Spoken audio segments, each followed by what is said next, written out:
بسم الله الرحمن الرحيم الحمد لله رب العالمين والعاقبة للمتقين والصلاة والسلام على خير خلقه محمد وعلى آله وأصحابه أجمعين أما بعد أعوذ بالله من الشيطان الرجيم بسم الله الرحمن الرحيم لا تحرك به لسانك لتعجل به إن علينا جمعه وقرآنه فإذا قرأناه فاتبع قرآنه صدق الله العظيم وقال رسول الله صلى الله عليه وسلم حسنوا القرآن بأصواتكم فإن الصوت الحسن يزيد القرآن حسنا او کما قال علیہ الصلوۃ والسلام۔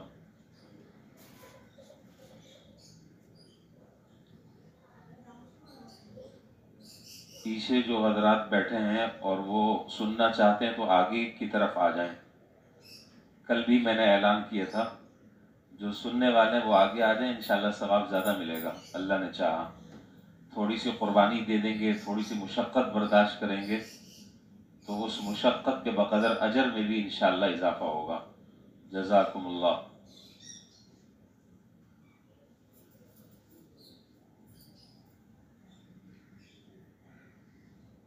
کل کے درس میں قدر تفصیل کے ساتھ میں نے یہ بات آپ کی خدمت میں عرض کی تھی،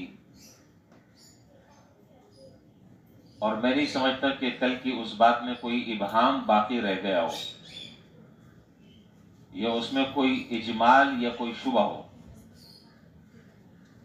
کل یہ بات عرض کی تھی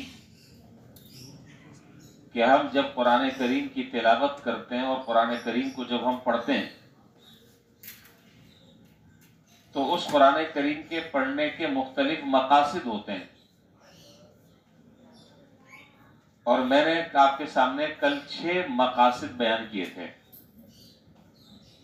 جو حضرات تھے کل ان کے علم میں ہوگا اور انہیں یاد بھی ہوگا کہ ان 6 مقاصد کے لیے قرآن کریم کی تلاوت لوگ کرتے ہیں، ہر ایک کا اپنا الگ الگ مقصد ہوتا ہے۔ کسی کا مقصد یہ ہو، میں بس ذرا سے اشارہ کر رہا ہوں تاکہ کل جو لوگ نہیں تھے وہ ذرا سا سمجھ لیں، پھر میں اپنی بات آگے بڑھا رہا ہوں۔ بس اوقات قرآن کریم ہم اس لیے پڑھتے ہیں کہ چونکہ ہم مسلمان ہیں اور نماز ہمارے اوپر اللہ تعالیٰ کی طرف سے ایک عائد کردہ فریضہ ہے، اور جب نماز پڑھنی ہے تو ظاہر ہے کہ نماز میں قرآن کریم کی تلاوت بھی کرنی ہے۔ تلاوت نہیں کریں گے تو نماز ہی نہیں ہوگی، اس لیے بھی قرآن کی تلاوت کی جاتی ہے۔ دوسرا مقصد قرآن کریم کی تلاوت کا بعض اوقات برکت کا حصول ہوتا ہے، برکت حاصل کرنا مقصد ہوتا ہے، گھر میں، دکان میں، کارخانے میں، فیکٹری میں، اس لیے قرآن کریم کی تلاوت کرتے ہیں۔ اور بسا اوقات قرآن کریم کی تلاوت حصول شفا کی نیت سے کرتے ہیں۔ کوئی بیمار ہے، کوئی مریض ہے، کسی کے اوپر جادو ہے، کسی کے اوپر کوئی اثر ہے، کوئی سحر زدہ ہے، تو قرآن کریم سورہ فاتحہ پڑھ کر، معوذتین پڑھ کر اس پر دم کرتے ہیں۔ یہ ہمارا ایمان اور عقیدہ ہے۔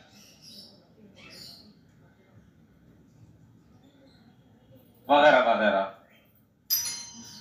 تو کل میں نے 6 مقاصد بیان کیے تھے کہ قرآن کریم ان مقاصد کے لیے عام طور پر پڑھا جاتا ہے،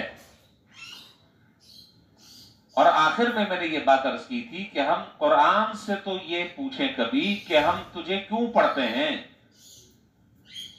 اے قرآن ہم تیری تلاوت کیوں کرتے ہیں، تو ہمیں کیا پیغام دیتا ہے، تو ہمیں کیا سبق دیتا ہے،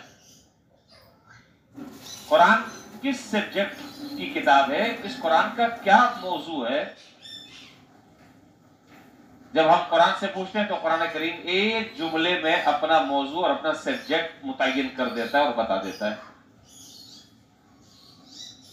وہ سورہ بقرہ کی پہلی آیت ہے، الف لام میم ذالک الکتاب لا ریب فیہ ھدی للمتقین، یہ ہے موضوع۔ یہ قرآن کریم جو ہے یہ تو متقیوں کے لیے ہدایت کا ذریعہ ہے. قرآن کریم متقیوں کے لیے ہدایت کا ذریعہ ہے. کیا مانا؟ کہ جب تم اس قرآن کریم سے وابستہ ہو جاؤ گے اور جب تم اس قرآن کریم سے تم اپنا تعلق قائم کر لو گے اور جوڑ لو گے اور جب تم اس قرآن کریم کو اپنی زندگی میں رچا اور بسا لو گے اور تمہارے رگ و ریشے میں یہ قرآن کریم جاری اور ساری ہو جائے گا، اس کے احکام پر جب تم عمل کرو گے تو تم دنیا میں بھی سرخرو ہوگے اور آخرت میں بھی سرخرو ہوگے. اور جب تم قرآن کریم کے احکام پر عمل کرو گے تو دنیا اور آخرت کی صلاح اور فلاح اللہ تعالیٰ تمہیں نصیب فرما دیں گے. یہ ہدی للعالمین بھی ہے، ہدی للمتقین بھی ہے. ہدی للعالمین کس کے لیے، ہدی للمتقین کس کے لیے، یہ میں کل آخر میں بتا چکا ہوں. یہ تو حضرت کل کی بات کا خلاصہ تھا. اب آج جو بات میں عرض کر رہا ہوں وہ اسی کے ساتھ ذرا سا جڑی ہوئی ہے اور بڑی اہم بات ہے، بہت زیادہ توجہ آپ کی چاہیے مجھے. پہلی بات اس سلسلے میں یہ ہے کہ ہر مسلمان یہ بات جانتا اور یہ بات سمجھتا ہے کہ قرآن کریم اللہ جل شانہ کا کلام ہے جو اللہ کی ذات سے نکلا ہے. یہ کلام اللہ تعالیٰ کی ذات سے نکلا ہے، اللہ کا کلام ہے.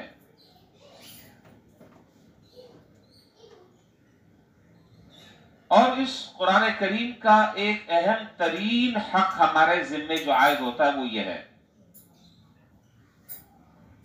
میں نے صرف حق نہیں کہا، میں نے جملہ استعمال کیا، اہم ترین حق جو ہمارے ذمہ عائد ہوتا ہے اس قرآن کریم کا وہ یہ ہے کہ ہم اس قرآن کریم کو صحیح الفاظ کے ساتھ پڑھیں، اس کی صحت الفاظ کا خیال کریں اور تجوید و قواعد کی رعایت کرتے ہوئے ہم قرآن کریم کو پڑھیں. کیوں؟ وجہ اس کی یہ ہے،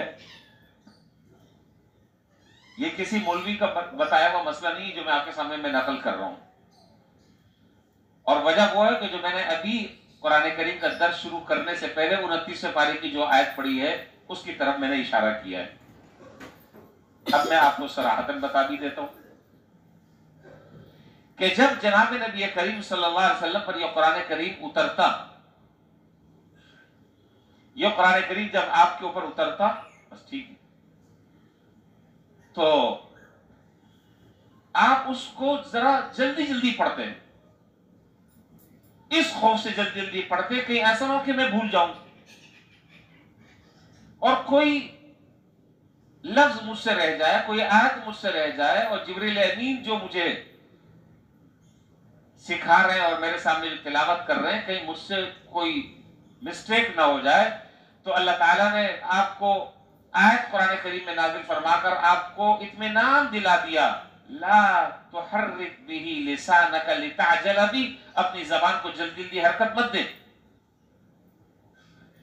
اپنی زبان کو جلدی جلدی حرکت نہ دیں، جلدی جلدی نہ پڑھیں. تو حضور صلی اللہ علیہ وسلم تو اس وجہ سے جلدی پڑھتے تھے کہ کہیں خدا نخواستہ مجھ سے کہیں کچھ رہ نہ جائے.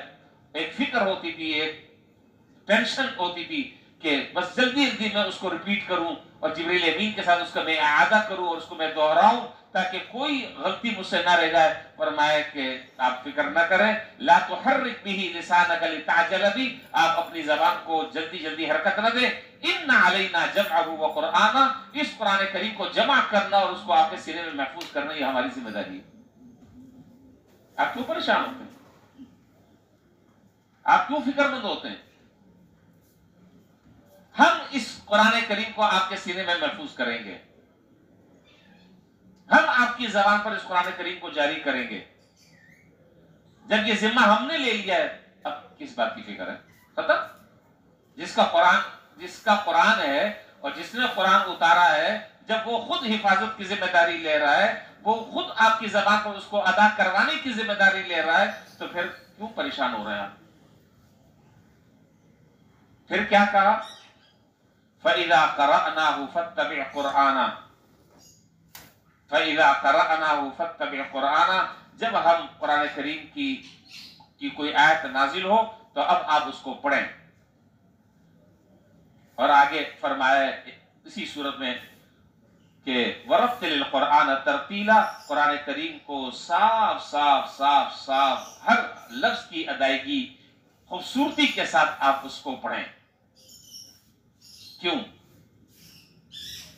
یہ اب میں اپنا اصل موضوع آج کا میں شروع کر رہا ہوں، اور اپنی میری جو آج کی گفتگو کا آغاز ہے میں اس جملے سے شروع کر رہا ہوں۔ کیوں؟ اس لیے کہ یہ قرآن کریم کے الفاظ بھی من جانب اللہ ہیں، اس کی ادائیگی بھی آپ اس طرح کریں جس طرح ہمارا فرشتہ کر رہا ہے، یعنی بولے نا، نہیں بول رہے بھائی، کون لے کر آیا؟ تو یہ پوچھ رہا ہوں آپ سے، جس طرح ہمارا فرشتہ لے کر آیا ہے، یعنی حضرت جبرائیل علیہ السلام جس طریقے سے لے کر آئے اور جس طرح وہ پڑھ رہے بالکل سیم من وہاں آپ اسی طریقے سے قرآن کریم کی تلاوت کریں اور اسی طریقے سے پڑھیں، اور اس طریقے سے پڑھنا آپ کے ذمہ فرض ہے، فرض فرض، اس میں رد و بدل نہ کریں۔ اسی لیے قرآن کریم میں اللہ تعالیٰ یہ ارشاد فرما رہے ہیں وَرَتَّلْنَاهُ تَرْتِيلًا، ہم نے اس قرآن کریم کو ترتیل کے ساتھ نازل کیا ہے۔ اور دوسرا وَرَتِّلِ الْقُرْآنَ تَرْتِيلًا، آپ اس قرآن کریم کو صاف صاف صاف صاف صاف صاف آپ اس کو پڑھیں، اس میں ایسے نہ پڑھیں کہ جس سے اس کے الفاظ کٹ جائیں، حروف کٹ جائیں، اس کی ادائیگی میں فرق آ جائے۔ تو معلوم کیا ہوا؟ میں جو بات بتانا چاہ رہا ہوں، معلوم کیا ہوا؟ معلوم یہ ہوا کہ قرآن کریم کو صحیح تلفظ کے ساتھ، صحیح ادائیگی کے ساتھ، اس کے صحیح مخارج کے ساتھ پڑھنا امت کے ایک ایک فرد کے اوپر فرض عین ہے۔ یہ مسئلہ صرف مولانا صاحبان کے لیے نہیں ہے، یہ مسئلہ صرف قاری صاحبان کے لیے نہیں ہے، یہ مسئلہ صرف مولوی صاحب کے لیے نہیں ہے۔ میں نے عرض کیا کہ امت کے ایک ایک شخص پر فرض ہے، مستحب نہیں ہے، سنت نہیں ہے، فرض نہیں، فرض عین کہہ رہا ہوں میں، فرض عین۔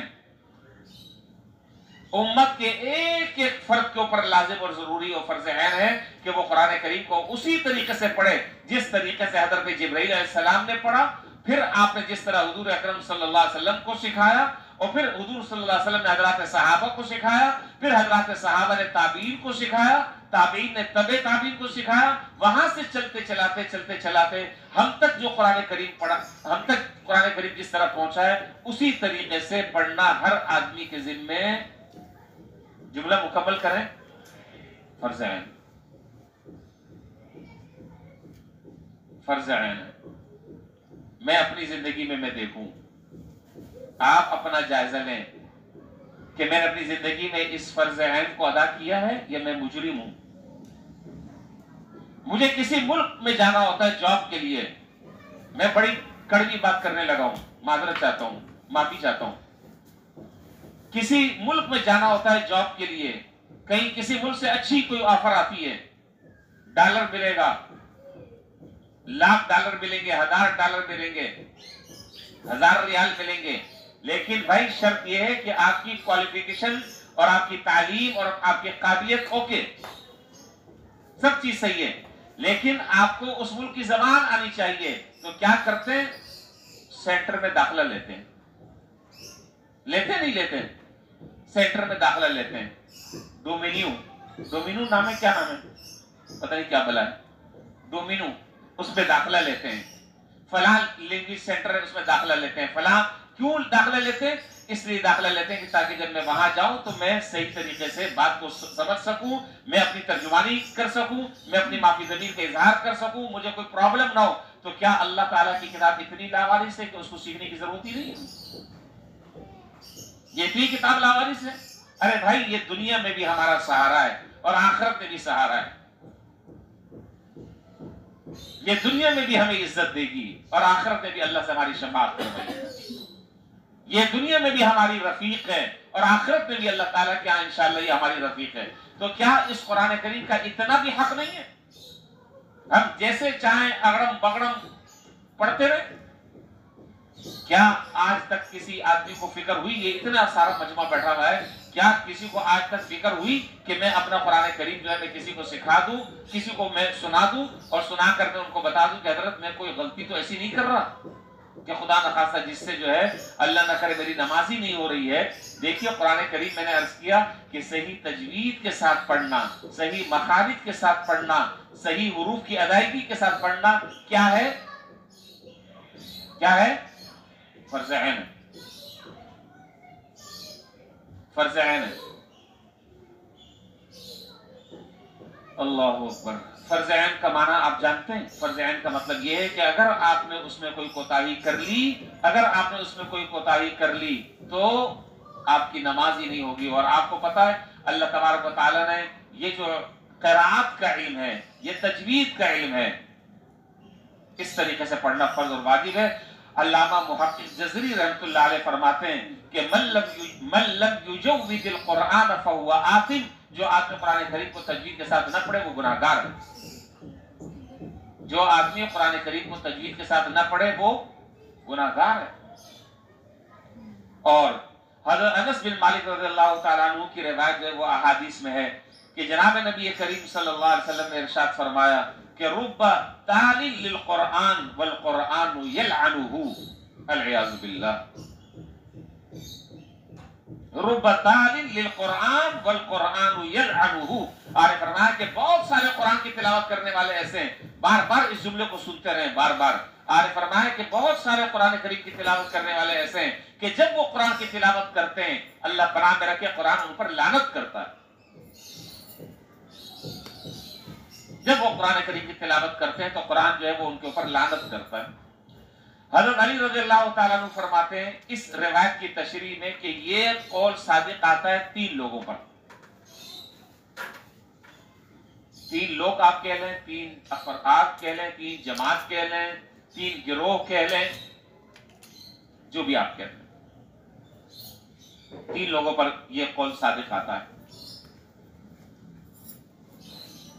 ایک تو اس آدمی پر یہ صادق آتا ہے جو قرآن کو غلط پڑھتا ہے۔ میں اب آگے اس کی تفصیل میں بھی انشاءاللہ میں عرض کروں گا۔ قرآن کو غلط پڑھتا ہے، اس کو پتہ ہی نہیں، قرآن پڑھ رہا ہے نیکی کمانے کے لیے، قرآن کی تلاوت کر رہا ہے اللہ کو راضی کرنے کے لیے، قرآن پڑھ رہا ہے ثواب کمانے کے لیے، اللہ بچائے اللہ بچائے، یہ قرآن اس پڑھنے والے پر لعنت بھیج رہا ہے۔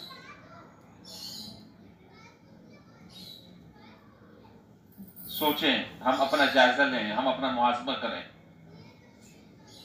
اور دوسرا فرمایا کہ وہ آدمی ہے کہ جو قرآن کریم پڑھتا تو صحیح ہے، تجوید کے ساتھ پڑھ رہا ہے، حسن ادائیگی کے ساتھ پڑھ رہا ہے، حسن صوت کے ساتھ پڑھ رہا ہے، بہترین انداز سے پڑھ رہا ہے، لیکن عمل کے اعتبار سے خالی ہے،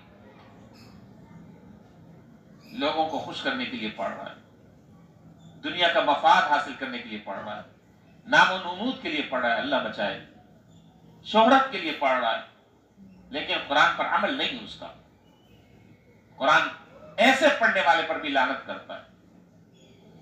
اور تیسرا فرمایا کہ وہ آدمی کہ جو قرآن کے حروف میں اور قرآن کے الفاظ اور اس کی تفسیر میں رد و بدل کرتا ہے، وہ قرآن کی تفسیر نہیں کر رہا، وہ قرآن کی تحریف کر رہا ہے، فرمایا کہ یہ قرآن اس کے اوپر بھی لعنت کرتا ہے۔ تو میں یہ عرض کر رہا ہوں کہ علماء نے اس روئے زمین پر اللہ تبارک و تعالیٰ نے ایسے لوگوں کو پیدا فرمایا کہ جنہوں نے اس قرآن کریم کے الفاظ کی ادائیگی کا، اس کے مخارج کی ادائیگی کا، اس کے قواعد کو مدون کرنے کا بیڑا اٹھایا، اور یہ بوجھ یہ امت ان کی مقروض ہے اور رہے گی قیامت تک کے۔ انہوں نے اس امت پر جو احسان کیا ہے، دنیا کی کسی زبان میں آپ چلے جائیں، کہیں پر بھی آپ چلے جائیں، اتنا منظم انداز سے اس زبان کو محفوظ کرنے کے کوئی قواعد مقرر نہیں ہے جتنا قرآن کریم کی تجوید اور قرآن کریم کی ادائیگی، اس کے حروف اور اس کے مخارج کو جمع کرنے کے لیے قواعد علماء نے اور مجودین نے مقرر کیے، اس کے نظیر کسی مذہب میں، کسی دین میں نہیں ہے جو آپ کو اسلام میں اور دین میں ملے گی، کہیں نہیں ہے۔ اس وقت میری ریسرچ کے مطابق دنیا میں 70 کروڑ سے زیادہ لوگ انگریزی زبان بولتے ہیں۔ میں نے گوگل پر سرچ کیا، میں پوری تیاری کے ساتھ آتا ہوں، پوری تیاری کے ساتھ مسلح ہو کر، ایسے نہیں۔ 70 کروڑ سے زیادہ جو ہے وہ انگریزی بولی جاتی ہے دنیا میں، لوگ بولتے ہیں۔ برطانیہ میں بھی بولی جاتی ہے، نیوزی لینڈ میں بھی بولی جاتی ہے، آسٹریلیا میں بھی بولی جاتی ہے، مختلف ملکوں میں بولی جاتی ہے۔ اور آپ کو یہ بھی معلوم ہے کہ ایک زبان انگریزی مختلف ملکوں میں بولی جاتی ہے، اس کی ادائیگی اور اس کا لہجہ ہر جگہ الگ ہے۔ آپ اسے زیادہ جانتے ہیں یہ باتیں، اس کا لہجہ الگ ہے، اس کی ادائیگی الگ ہے، لیکن اتنی ڈیپ میں، اتنی گہرائی میں، اتنا عمق کسی زبان میں نہیں جتنا اس زبان میں۔ بھائی آپ نے ڈی بولا، ڈی ٹھیک ہے، ڈی بولا کہاں سے بولا، کہاں سے اس کی ادائیگی ہوتی ہے، کسی زبان میں اتنے تفصیل آپ کو نہیں ملے گی۔ آپ نے ٹی بولا ہے، کیا ٹی بول دیا، ختم۔ کہاں آپ کو قواعد ملیں گی کہ ٹی کو جو ہے وہ اس طرح ادا کر رہا ہے، زبان کو یہاں پر لگانا ہے اور اس مخرج کے ساتھ زبان ٹچ کرے؟ کون سی کتاب میں؟ آپ کو بھی وہاں بس اتنا ہے، ہمارے اور ان کے انگریزی بولنے میں اتنا فرق ہے کہ ہم انگریزی تو بولتے ہیں لیکن ہم چاہتے ہیں کہ ہم ان جیسا بولیں، تو اس کے لیے جیسا منہ ٹیڑھا کرنا پڑے گا، آئی ایم سوری پلیز، آپ سمجھ؟ اور سیدھا سیدھا اگر آپ کہتے ہیں کہ جی میں تو اسپتال گیا تھا، تو آپ کی بات سے وہ متاثر نہیں ہوگا سامنے والا، اور جب آپ کہیں کہ میں ہاسپٹل میں ایڈمٹ تھا، او ہو یہ تو بڑا پروفیشنل آدمی ہے بھائی، یہ بڑا یہ کیا ہے، یہ بھوت ہمارے پر سوار ہے، ہم غلام بن گئے اتنے۔ ذرا سا اگر آپ اس کو اردو میں اگر بول دیں ہسپتال، تو کہے گا کہ یہ تو پتہ نہیں کون سی دیہات سے آیا ہے بیچارہ۔ اور اگر آپ نے منہ ٹیڑھا کر کر بولا کیا، ہاسپٹل نہیں، ہاسپٹل کیا، ہاسپٹل، ہاسپٹل، او ہو آپ تو اپ ٹو ڈیٹ آدمی ہیں۔ یہ ایسے بہت سارے الفاظ ہیں، بہت سارے، خیر۔ تو دنیا کی کسی زبان میں کوئی، کسی بھی آپ زبان کو لے لیں، اس میں آپ کو کوئی قواعد وغیرہ نہیں ملیں گے۔ یہ عربی کی زبان ایسی زبان ہے، میں نے کیا کہا کہ اس علم کو قرآن کریم کے چونکہ الفاظ بھی اللہ تعالیٰ کی طرف سے ہیں، اس کی ادائیگی بھی جبریل امین نے کی ہے، اس کو سکھایا بھی جبریل امین ہے، تو بعد کے علماء نے اس پر اتنی محنت کی، اتنی محنت کی، اتنی محنت کی کہ باقاعدہ پورا ایک فن قائم کر دیا، جس کو فن تجوید اور علم اور قرات کہتے ہیں۔ نہ میں جانتا ہوں، نہ آپ کو بھی ہوا نہیں لگی ہوگی۔ قرآن کریم کو 7 روایتوں میں پڑھتے ہیں، کون بتائے گا کون سی روایتوں میں پڑھتے ہیں؟ ایک آدمی کھڑا ہو جائے مجھے اور اماموں کے نام بتا دے کہ جن کے قراتوں میں قرآن کریم پڑھا جاتا ہے۔ القرآن انزل القرآن علی 7 احرف، 7 قراتوں میں پڑھتے ہیں، بتا دو کون؟ پتہ ہی نہیں۔ ہمیں اپنے آٹے، دال اور چاول اور پیٹرول اور ان چیزوں سے فرصت نہیں۔ مولوی صاحب پتہ نہیں کیا کیا باتیں کر رہے ہیں، پاگل آدمی یہ تو۔ ارے بھائی یہ میری دنیا کی بھی ضرورت ہے، اور یہ میری آخرت کی بھی ضرورت ہے، یہ میری قبر کی بھی ضرورت ہے۔ اس سے میں چمٹ گیا، اس سے میں لپٹ گیا، اس کو میں نے اپنی زندگی میں جگہ دے دی، تو پھر میں ہی میں ہوں گا انشاءاللہ، اور اس کو چھوڑ دیے تو ذلیل ہو کر رہیں گے۔ تو میں عرض کر رہا تھا کہ علم تجوید اور علم قرات یہ ایک فن ہے، فن جو مارے سے وجود میں آیا، اور آپ حیران ہوں گے کہ بڑا عجیب مسئلہ ہے۔ 29 حروف ہیں عربی میں، کتنے؟ 29 حروف ہیں۔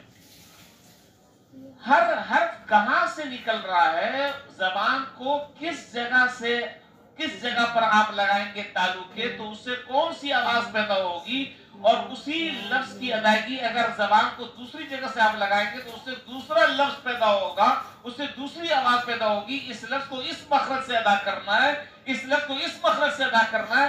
اگر آپ ان مخارج کا خیال نہیں کریں گے تو ہماری قرآن کی تلاوت بھی صحیح نہیں ہوگی. میں آپ کو بھی مثالیں دینے لگا ہوں, آپ کی قرآن کی تلاوت بھی صحیح نہیں ہوگی. دیکھیے مثال کے طور پر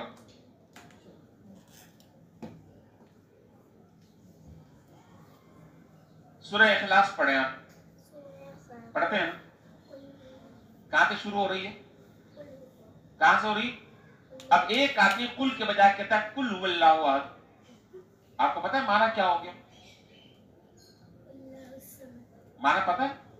قل کا معنی آپ فرما دیجئے, اور جب اس نے اس لفظ کو تبدیل کر کر کاف ذکر کر دیا. حضرت ادھر آ جائے نا, ادھر آ جائے. نہیں آپ نہیں, آپ وہیں بیٹھے. آپ ارے بھائی بابا ادھر آ جائے. آپ کو میں نے تکلیف نہیں دی, معافی چاہتا ہوں. قل هو اللہ احد, آپ فرما دیجئے. اب ایک آدمی جو ہے وہ قل نہیں کہتا, وہ کہتا ہے کل. اس کا مطلب یہ ہے کہ وہ یہ کہہ رہا ہے کہ اللہ تعالیٰ کو کہ آپ کھائیے. اکل یأکل کا معنی ہوتا ہے کھانا, آپ کھائیے. اللہ تعالیٰ کھاتے ہیں. تو صرف لفظ کا ذرا سی تبدیلی سے قل سے کل پڑا, معنی بدل گیا. کہاں سے کہاں پر پہنچ گیا؟ قرآن کریم میں فَإِنَّمَا إِثْمُهُ عَلَى الَّذِينَ يُبَدِّلُونَ. اثم کا معنی ہوتا ہے گناہ, اثم کا معنی ہوتا ہے گناہ. اب ایک آدمی جو ہے فَإِنَّمَا إِثْمُهُ کو سین پڑھ رہا, فَإِنَّمَا إِثْمُهُ, اور اسم کا معنی ہوتا ہے نام. معنی بدلا کہ نہیں بدلا؟ نہیں بول رہے ہیں. معنی بدلا کہ نہیں بدلا؟ اثمہ کا معنی اور ہے اور اسمہ کا معنی اور ہے. اگر پڑھنے والے کو یہ فرق اور امتیاز نہ رہے تو میں نے کیا کہا کہ رب تال للقرآن والقرآن یلعنہ, کہ قرآن تو پڑھ رہا ہے بیچارہ ثواب حاصل کرنے کے لیے, لیکن وہ قرآن اس پر لعنت برسا رہا ہے. اسی طریقے سے بس اوقات ہم عین اور حمزہ میں فرق نہیں کرتے. عین اور حمزہ میں ہم فرق نہیں کرتے. جہاں عین ہے اس عین کو ہم حمزہ پڑھتے ہیں, حمزہ کو عین پڑھتے ہیں. معنی کہیں سے کہیں پہنچ جاتا ہے.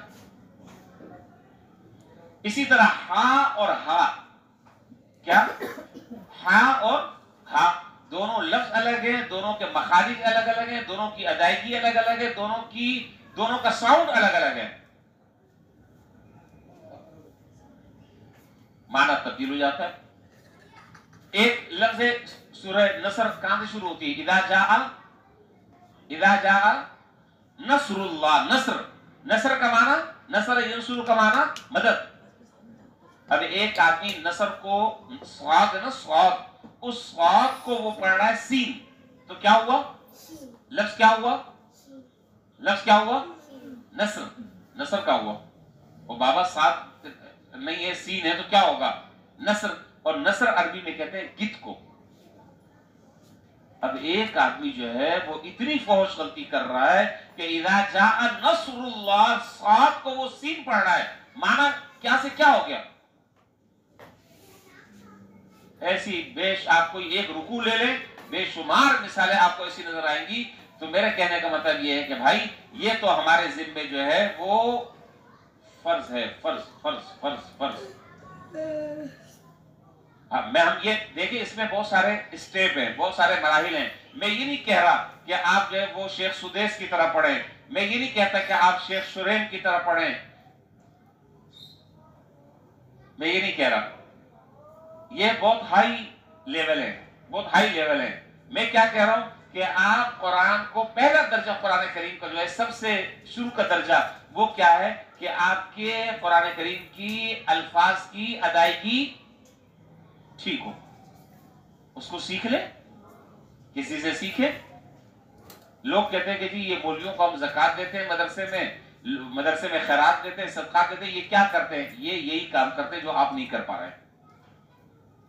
یہ کام کرتے ہیں, یہ اس کی حفاظت کرتے ہیں, یہ اس کی ترویج کرتے ہیں, یہ اس کی اشاعت کرتے ہیں, یہ اس پر محنت کرتے ہیں, یہ ایسے لوگوں کو پیدا کرتے ہیں جو قیامت تک کے پیدا ہوتے رہیں گے. کیوں؟ اس لیے کہ قرآن کریم بھی قیامت تک کے باقی رہے گا انشاءاللہ.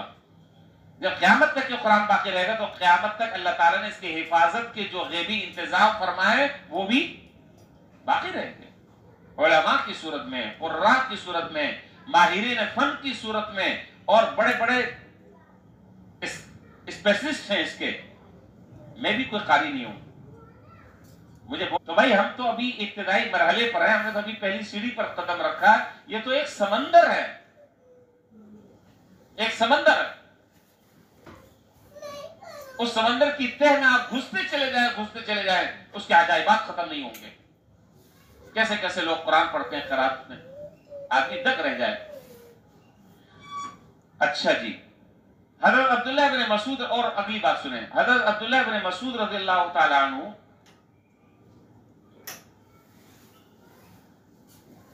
کسی شخص کو قرآن کریم پڑھا رہے تھے. دراصل توجہ چاہیے آپ کی. کسی شخص کو قرآن کریم پڑھا رہے تھے. کون؟ بولے نا.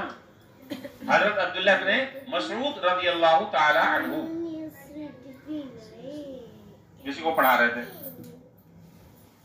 اور حضرت عبداللہ بن مسعود رضی اللہ تعالی عنہ نے قرآن پڑھنا سیکھا کس سے؟ حضرت صلی اللہ علیہ وسلم سے. تو سکھانے والے وہ کہ جن پر قرآن اترا، اور وہ اپنے صحابی کو قرآن سکھا رہے ہیں. تو ایک آدمی نے کہا کہ حضرت مجھے بھی سکھا دیں. کیا کہ اچھا بھائی چلو، اس میں کون سا مسئلہ ہے. تو 10ویں پارے کی وہ آیت آئی، انما الصدقات للفقراء والمساکین. تو اس شخص نے للفقراء پر مد نہیں کی، اس نے یوں پڑھا انما الصدقات للفقراء والمساکین. آپ نے ٹوک دیا اور آپ نے فرمایا کہ حضرت صلی اللہ علیہ وسلم نے جب یہ آیت مجھے پڑھائی تھی تو آپ نے اس پر مت کی تھی، لہذا مت کرو تاکہ قرآن کریم کو سنت کے مطابق پڑھنے کا ثواب مل جائے. اب آپ مجھے یہ بات بتائیں کہ کیا مت کرنے سے یا مت نہ کرنے سے معنی تبدیل ہو جاتا ہے؟ نہیں ہوتا. بھائی حرف آگے پیچھے نہیں ہو رہا، حرف چینج نہیں ہو رہا، الفاظ کی ادائیگی غلط نہیں ہو رہی، اس کا مخرج صحیح طریقے سے ادا ہو رہا ہے، لیکن صرف مد نہ کرنے سے حضرت عبداللہ بن مسعود رضی اللہ تعالیٰ عنہ ٹوک رہے کہ نہیں، میں نے جب جناب نبی کریم صلی اللہ علیہ وسلم سے میں نے پڑھا تو آپ نے اس سجد پر مد فرمائی تھی، اور آپ یوں پڑھ رہے تھے انما الصدقات للفقراء والمساکین، لہذا اس طرح پڑھو. ہم آج کہاں پر ہیں؟ کیا کر رہے ہیں؟ اسی طریقے سے تاریخ میں لکھا ہے کہ جب بیعت عقبہ ثانیہ جب پیش آئی تو جناب نبی کریم صلی اللہ علیہ وسلم نے حضرت عبداللہ ابن ام مکتوم رضی اللہ تعالیٰ عنہ نابینا صحابی ہیں، اور حضرت مصعب بن عمیر رضی اللہ تعالیٰ عنہ یہ بھی جلیل القدر صحابی، ان دونوں کو آپ نے یثرب بھیجا. کہاں پہ بھیجا؟ کہاں؟ یثرب. یثرب کون سی جگہ ہے؟ یہ پیچھے والے نہیں بتا رہے. میں آپ کے امتحان کے لینا چاہ رہا ہوں، مجھے پتا چلے کہ جنرل نالج کتنی ہے. مدینہ. مدینہ کا ایک نام جو ہے وہ یثرب. کیا ہے؟ یثرب. تو میں نے مدینہ کا نام جان بوجھ کر نہیں لیا تاکہ مجھے پتا چلے کہ آپ کو پتا بھی ہے کہ نہیں. یہ فارغ ہیں آپ میری طرح، میں بھی فارغ ہوں.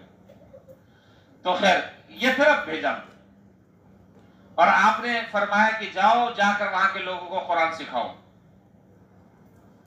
دونوں حضرات کو بھیجا. اور تاریخ میں کہ اس وقت وہاں یمن کے لوگ بھی موجود تھے جن کی خود زبان، وہ خود اہل لسان تھے، ان کی زبان عربی تھی. تو معلوم کیا ہوا کہ اہل زبان ہونا ایک الگ چیز ہے، اہل لسان ہونا ایک الگ چیز ہے، اور قرآن کریم کو اس طریقے سے پڑھنا جس طرح جناب نبی کریم صلی اللہ علیہ وسلم پر اترا، اس کی مشق کرنا یہ ایک الگ مسئلہ ہے. صرف اہل زبان ہونا کافی نہیں ہے، اس طرح سیکھنا ہے، اس طرح اس کی ادائیگی کی کوشش کرنی ہے. تو اس لیے بھائی قرآن کریم کو صحیح تلفظ کے ساتھ، صحیح اس کی ادائیگی کے ساتھ، صحیح مخارج کے ساتھ پڑھنا یہ فرض عین ہے، فرض عین ہے، فرض عین ہے. اگر میرے پاس قرآن کریم سیکھنے کے لیے، ربانی صاحب، اگر میرے پاس قرآن کریم سیکھنے کے لیے اگر وقت نہیں ہے تو میرے سے بڑا بدبخت اور شقی کوئی اور نہیں ہے۔ میرے پاس دنیا کے کام دھندوں کے لیے ٹائم ہے، میرے پاس انٹرنیٹ چلانے کے لیے، موبائل چلانے کے لیے، واٹس ایپ چلانے کے لیے، فیس بک چلانے کے لیے، گوگل پر سرچنگ کے لیے، یوٹیوب پہ جانے کے لیے، سب چیز کے لیے وقت ہے۔ لیکن اگر وقت نہیں ہے میرے پاس تو قرآن کریم کو صحیح طریقے سے پڑھنے کے لیے وقت نہیں ہے۔ میں پاس اتنا وقت نہیں کہ میں کسی کو اپنا قرآن کریم سکھا دوں کہ بھائی میں صحیح پڑھ رہا ہوں یہ نہیں پڑھ رہا۔ پتہ چلا کہ میں تو پوری زندگی جو ہے وہ میں پڑھتا رہا، اب پتہ نہیں وہ صحیح بھی ہے یا غلط ہے۔ اور اس میں بھائی شرم کی کوئی بات نہیں ہے، میں بھی طالب علم ہوں مرنے دم تک کہ آپ بھی طالب علم ہیں مرنے دم تک کہ ہمیں پڑھنا ہے، سیکھنا ہے، اس میں شرم کی کوئی بات نہیں ہے، اس میں عمر کی کوئی قید نہیں ہے، اس میں عمر کی کوئی قید نہیں۔ اسی لیے حدیث میں جناب نبی کریم صلی اللہ علیہ وسلم نے ارشاد فرمایا کہ اقرأ القرآن بلحون العرب واصواتها، کہ دیکھو قرآن کریم کو عربی کے طرز پر اور عربی لہجے میں پڑھو اور اس آواز میں پڑھو جس طرح قرآن کریم اللہ تعالیٰ نے اتارا ہے۔ میں نے شروع میں عرض کیا کہ میں اور آپ جو ہے وہ شیخ سدیس اور شیخ شریم، شیخ ایوب ہم نہیں بن سکتے، لیکن کم سے کم ہم کوشش تو اس کی کر سکتے ہیں نہیں کر سکتے؟ میں اتنا آدھا گھنٹہ چیخا ہوں، مجھے اس بات کا جواب دے دیں کہ میں کوشش کر سکتا ہوں نہیں کر سکتا؟ کر سکتے اور کریں گے انشاءاللہ، کریں گے۔ یار مرنے سے پہلے کم سے کم میرا قرآن تو صحیح ہو جائے۔ اگر اللہ تعالیٰ قیامت کے دن یہ کہے کہ جی میرا قرآن میں نے اتارا تھا، وہ قرآن تمہارے گھر میں ایک طاق میں تم نے سجایا ہوا تھا، یہ بتاؤ کہ اس قرآن کریم کو پڑھنے کے لیے، اس کو سیکھنے کے لیے، اس کی ادائیگی کے لیے کیا تمہارے پاس کبھی تم نے وقت نکالا؟ کیا جواب دوں گا میں؟ کوئی جواب ہے میرے پاس؟ کوئی جواب نہیں۔ اس لیے میں نے کیا کہا، فرض عین ہے، اس کی فکر کریں، اس کی کوشش کریں، اس کے لیے زندگی میں وقت نکالیں، اس کے لیے کسی بہترین قاری جو قرآن صحیح پڑھنے والا ہو اس سے وقت لیں، اس کی مالی خدمت بھی کریں، اس کی منت سماجت بھی کریں کہ بھائی میرا قرآن سن لیں، میں آپ کی خدمت بھی کروں گا۔ اب مولویوں کو پیسہ دیتے ہوئے جان جاتی ہے، مجھے نہیں چاہیے بھائی، میں اپنے لیے راستہ صاف نہیں کر رہا، مجھے آپ کے کوئی پیسے نہیں چاہیے، لیکن جس کے پاس آپ جائیں اس کو ہدیہ دیں، ہدیہ بھی دیں تگڑا۔ گھر میں وہ آتے ہیں، کون؟ سر آتے ہیں، سر زاہد آتے ہیں، فزکس پڑھانے آتے ہیں جی، اور انگلش پڑھانے کے لیے آتے ہیں، میتھمیٹکس پڑھانے کے لیے آتے ہیں، اور بایولوجی پڑھانے کے لیے آتے ہیں۔ ان کو فیس دیں گے 8,000 اور 10,000، اور قاری صاحب قرآن پڑھائیں گے، حضرت یہ حالات بہت خراب ہے، 1,500 روپے گزارا کر دعا کر، حالات بہت خراب ہے۔ شرم نہیں آتی؟ دھوپ کے مر نہیں مرتے؟ یہ انصاف ہے؟ یہ انصاف ہے؟ ان کو ہم دے رہے ہیں 8,000 10,000 جو قرآن پڑھانے والا، تو ظاہر ہے کہ پھر بات بھی وہی ہے نا، پھر ہمارے گھر میں پھر پیدا بھی وہی نسل ہو رہی ہے، ظاہر ہے۔ جب اللہ کی کتاب کے ساتھ آپ کا جیسا سلوک ہوگا پھر اللہ تعالیٰ کا معاملہ بھی ایسا ہی ہوگا، اس میں رونے کی کیا بات ہے؟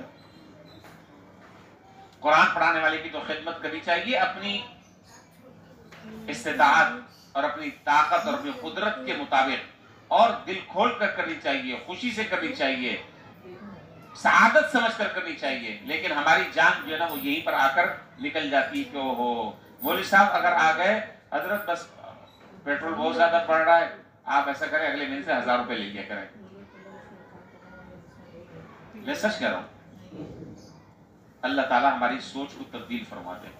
میں یہ باتیں اس لیے اس طبقے سے کہہ رہا ہوں، یہ سارا طبقہ پڑھا لکھا ہے، یہ جاہل لوگ نہیں بیٹھے ہیں، یہ سارے ماشاءاللہ تعلیم یافتہ ہیں، سارے گریجویشن پاس ہیں، سب پڑھے لکھے ہیں، ان باتوں کو سمجھ رہے ہیں، اس کی اہمیت سمجھ رہے ہیں، اس کی افادیت سمجھ رہے ہیں۔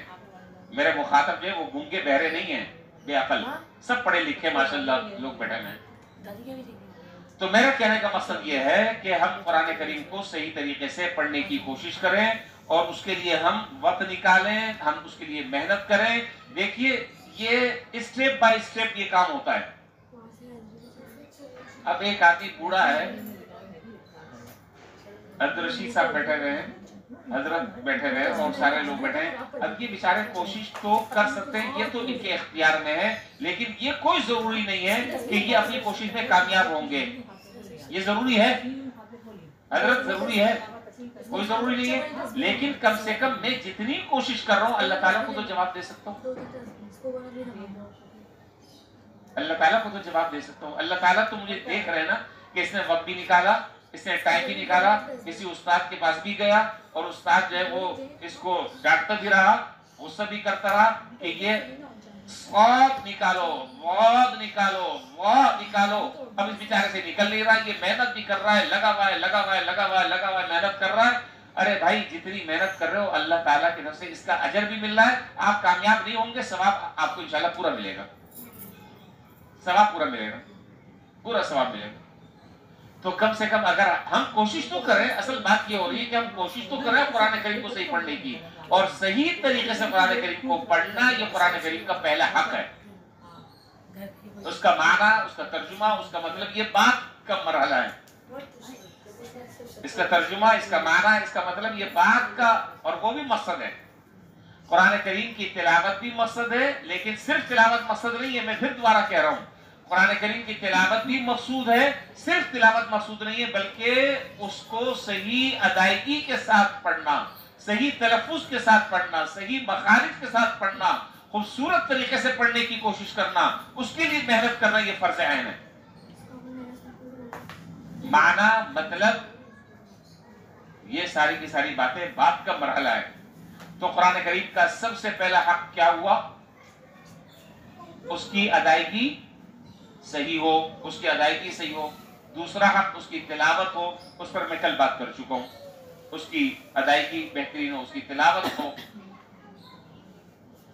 کتنے گھرانے ایسے ہیں, کل بھی میں نے یہ بات آخر میں کی تھی, بس میں بات ختم کر رہا ہوں. کل بھی میں نے یہ بات کی تھی, کتنے گھرانے ایسے ہیں کہ جو صبح اٹھتے ہی سب سے پہلے قرآن کریم کی تلاوت کرتے ہیں. کتنے گھرانے ہیں الٹے پڑے سو رہے ہوتے, رات 12 1 2 بجے تک کی جو ہے وہ گپ شپ ہو رہی ہے, بیٹھے میں کونوں پہ, گلی کے کونوں پہ, اس کی غیبت, اس کی غیبت, اس کی برائی, اس کی برائی, اس پر تبصرہ, اس پر تنقید, اس پر سیاست, اس پر سیاست.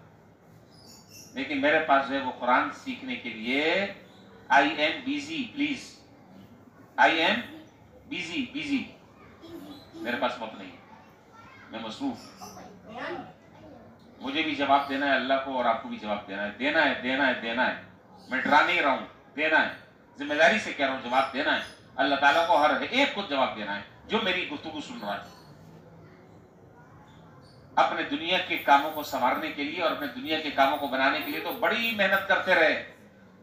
یا میرا قرآن لاوارث تھا, اس کے لیے کوئی ضرورت نہیں سمجھی, اور آسان سا کام ہے. تو جو بڑی عمر کے حضرات ہیں وہ تو محنت کریں, وہ کوشش کریں, اور جتنی محنت اور کوشش کریں گے اللہ تعالیٰ انشاءاللہ کامیاب بھی کریں گے. کوئی کمی پیشی رہ گئی تو اللہ تعالیٰ معاف بھی فرما دیں گے, ٹھیک ہے. لیکن اس سے نیچے کا جو طبقہ بیٹھا ہوا ہے, نوجوان, ان کے لیے کوئی عذر ہے؟ بتا نہیں رہے. ان کے لیے کوئی عذر ہے؟ نہیں. ہم وقت نکالیں, وقت نکالیں, اور جب تک نہیں نکالیں گے ہم مجرم ہیں اللہ کی نظروں میں. وقت نکالیں. تو میری آج کی گفتگو کا کوئی حاصل نکلا ہے؟ بس میں ایسے ہی بس بولتا رہا. کوئی حاصل نکلا, کوئی خلاصہ نکلا؟ کیا نکلا؟ کیا نکلا؟ قرآن کریم کو صحیح طریقے سے پڑھنا یہ ہر مسلمان کے ذمے فرض عین ہے. اس طرح قرآن کریم نہ پڑھا جائے, اس طرح قرآن کریم نہ پڑھا جائے کہ اللہ نہ کرے, اللہ نہ کرے, اللہ نہ کرے ہم اس وعید میں داخل ہو جائیں کہ جس کے بارے میں نے ابھی آپ کو حدیث سنائی کہ بہت سے قرآن کریم پڑھنے والے ایسے ہیں کہ جن پر قرآن لعنت کرتا ہے. اللہ تعالیٰ ہمیں اس وعید سے محفوظ رکھے, اس وعید سے محفوظ رکھے. اور جتنی محنت کریں گے, دنیا کی کسی زبان کو سیکھنے میں کوئی ثواب ہے؟ یہ پیچھے والے مجھے بتا دینا, بیٹھے ہوئے گمسم بابا, فرانسیسی زبان, جرمنی زبان, انگریزی زبان, اور کون سی زبان ہے پتہ نہیں کون کون سی ہے. کسی زبان کو سیکھنے میں ثواب ہے؟ اس زبان کو سیکھنے میں ثواب ہے اگر آپ یہ نیت کریں کہ میں اس زبان کو سیکھ کر صحیح طریقے سے میں قرآن کریم پڑھنے والا بن جاؤں، یقین کریں اس پر اجر اور ثواب ہے، میں دعوے سے کہہ رہا ہوں، اس پر اجر اور ثواب۔ اور آسان سا مسئلہ ہے، آسان سا مسئلہ ہے۔ کتنے حروف ہیں؟ سارے بولیں، سارے کتنے حروف ہیں؟ 29 حروف ہیں۔ یار ایک حرف ایک دن میں سیکھ سکتے ہیں، اس کی مشق کر سکتے ہیں یا نہیں؟ میں زیادہ آپ کو میں نہیں کہہ رہا، ایک حرف الف ایک حرف ایک دن میں سیکھ سکتے ہیں کسی کے پاس جا کر، تو 29 حرف میں کتنے دن لگے؟ خلاص کیا ہے مسئلہ اس میں کیا مسئلہ ہے؟ 29 حروف 29 دنوں میں آپ نے سیکھ لیے، اور پورا قرآن کریم جو ہے ان 29 حروف سے مرکب ہے، ان سے بنائیں۔ اتنا بھی میں اگر نہ کروں تو بھائی میں نے تو آج اپنی ذمہ داری اس موضوع پر، آج میں جب سے یہاں پر آیا ہوں اس موضوع پر آج میں پہلی بار گفتگو کر رہا ہوں، پہلے میں نے کبھی نہیں کی اتنی ڈیٹیل میں بات، تو آج میں نے اپنی یہ ذمہ داری جو ہے وہ پوری کر دی ہے، اور آپ گواہ رہیے گا،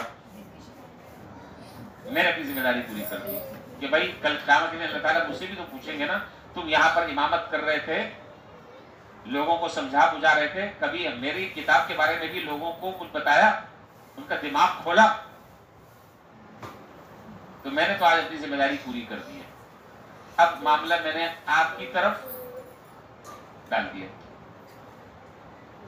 اس لیے سنجیدگی کے ساتھ اس مسئلے کو سوچیں، اور ہر جگہ آپ کو مل جائیں گے، مسجد میں بھی لوگ مل جائیں گے، مدرسے میں بھی آپ کو لوگ مل جائیں گے، مسجد میں بھی ملیں گے، مدرسوں میں بھی ملیں گے، درسگاہوں میں بھی ملیں گے، مکتب میں ملیں گے، بشرط یہ کہ استاد کا انتخاب جو ہے وہ سوچ سمجھ کر کریں، ہر آدمی کو استاد نہیں بنایا جاتا۔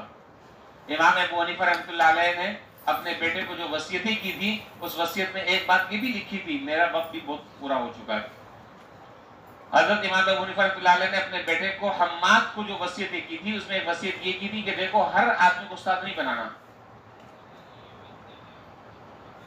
زاہد صاحب ہر آدمی کو استاد نہیں بنانا ہے، استاد بنانے کے لیے بہت سوچ سمجھ کر انتخاب کرنا ہے، اس لیے کہ استاد کے پھر بڑے حقوق ہوتے ہیں، بہت حقوق ہوتے ہیں، ہر للو پنجو کو، ہر اناڑی کو، ہر کھلاڑی کو استاد نہیں بنانا ہے، استاد بنانا ہے سوچ سمجھ کر بنانا ہے، اور جب بنانا ہے تو پھر اپنی لگام اس کے ہاتھ میں دے دینی ہے، بس اب وہ جہاں موڑے مڑ جاؤ، جو کہے کرنا ہے، خلاص۔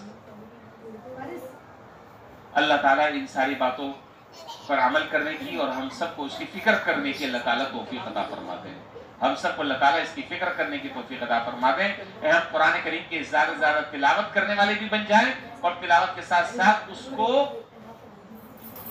اس کو صحیح طریقے سے پڑھنے والے بن جائیں، صحیح طریقے سے جس طرح قرآن کریم نازل ہوا ہے اس طریقے سے ہم قرآن کریم پڑھنے والے بن جائیں، تو انشاءاللہ یہ محنت ہماری جو ہے وہ بے سود نہیں ہوگی، یہ محنت ہماری رائے گاہ نہیں جائے گی، یہ محنت اللہ تعالیٰ کیا انشاءاللہ ہماری یہ صحیح یہ کوشش ہماری اللہ کیا انشاءاللہ قابل قبول ہوگی۔ وآخر دعوانا الحمدللہ رب العالمین۔